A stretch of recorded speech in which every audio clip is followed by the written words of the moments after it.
All right, today we're jumping into a topic that's, well, it's pretty provocative. We're talking about a growing trend, modern women who are reportedly regretting their divorces. We're going to unpack what the source material says about the data, the cultural influences, and what's really going on behind the scenes. Okay, let's just rip the Band-Aid off and start with this quote from the source material. It's a doozy. This single sentence really frames the entire conversation. It suggests it's not about leaving a bad situation, but about chasing something better. So the source kicks things off by saying, hey, this isn't just a handful of sad stories you see online. The argument is that this is a real, measurable trend. And you know what? It kind of flies in the face of a lot of the empowerment narratives we usually hear about divorce. And to give you a sense of scale, get this. The source points out that women initiate somewhere between 70 and 80% of divorces. That's a huge number. And because the choice to leave is so often theirs, it makes these reports of regret, well, it makes them that much more fascinating and complicated, right? And we're not talking about a little what-if moment here. The source really zeroes in on the exact words being used, things researchers are hearing. They call it profound remorse. That's not just having second thoughts. That's a heavy, life-changing feeling of loss. Now, what's really wild is how consistent this language is. I mean, we're seeing the same phrases pop up over and over again in research papers and therapy sessions all over the internet. It suggests this isn't just an individual feeling, but a shared experience where divorce wasn't liberation, it felt like a huge, catastrophic mistake. Okay, so this begs a really big question, right?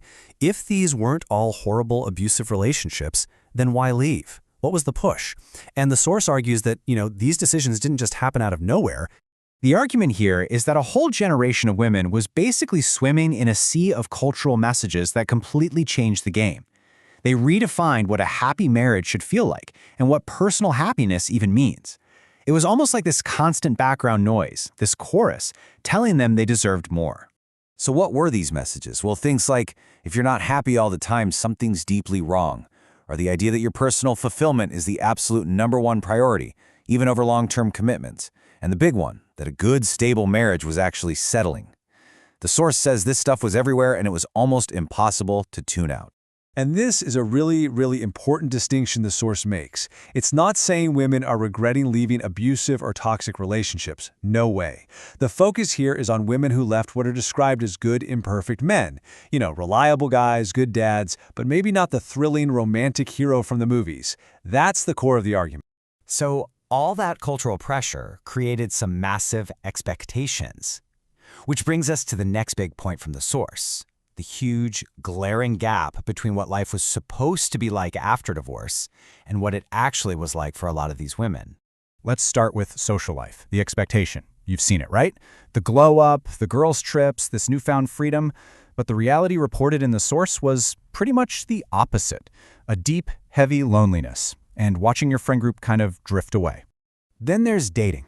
The fantasy was that a better, more perfect partner was just around the corner. The reality, a dating pool that was way smaller and way more complicated than they remembered. The source points out it was often full of men who weren't exactly lining up for a serious relationship with a single mom.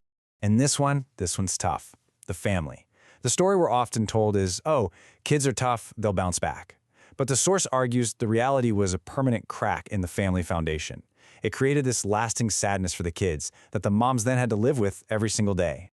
Okay, so this all leads to a really interesting concept the source calls the asymmetry of recovery. Basically, it's the idea that men and women bounce back from this specific type of divorce in very, very different ways. Let's look at the path for the man who was left. According to the source, it goes something like this. First, yeah, it hurts, a lot. But then, he starts to focus on what he can control. Hitting the gym, working on his career, picking up old hobbies. He rebuilds himself. And then, he moves on. Often he finds someone new. Now contrast that with the path described for the woman who left. That promised freedom starts to feel like loneliness. The fantasy just evaporates, and she finds herself watching her ex-husband build a new life. Maybe the life she thought she was going to have, but with another person. And according to the source, that's the moment when the regret becomes real. Like, painfully real. So where does all this lead?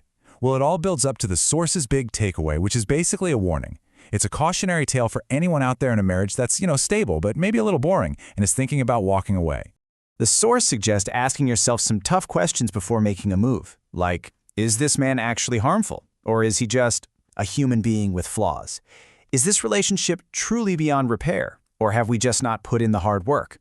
And maybe the biggest one, are you running towards a real, better life, or are you just running away from the normal, uncomfortable parts of a long-term relationship? And this is such a key idea. The source really reframes what boredom means. It's not a stop sign. It argues that things like boredom, frustration, a lack of passion, those aren't signs the relationship is dead. They're just seasons. They're normal phases you have to weather together if you want to make it for the long haul. Which brings us to the final, powerful idea that ties this all together. You've heard it before. The grass isn't greener on the other side. It's greener where you water it. The whole point the source is making is that the happiness they were chasing somewhere else, it might have been right there at home the whole time. It just needed a different kind of effort. Not seeking, but building. It really leaves you with a challenging thought, doesn't it? What if the real adventure isn't about finding someone new, but about finding a new way to appreciate the person you've been with all along?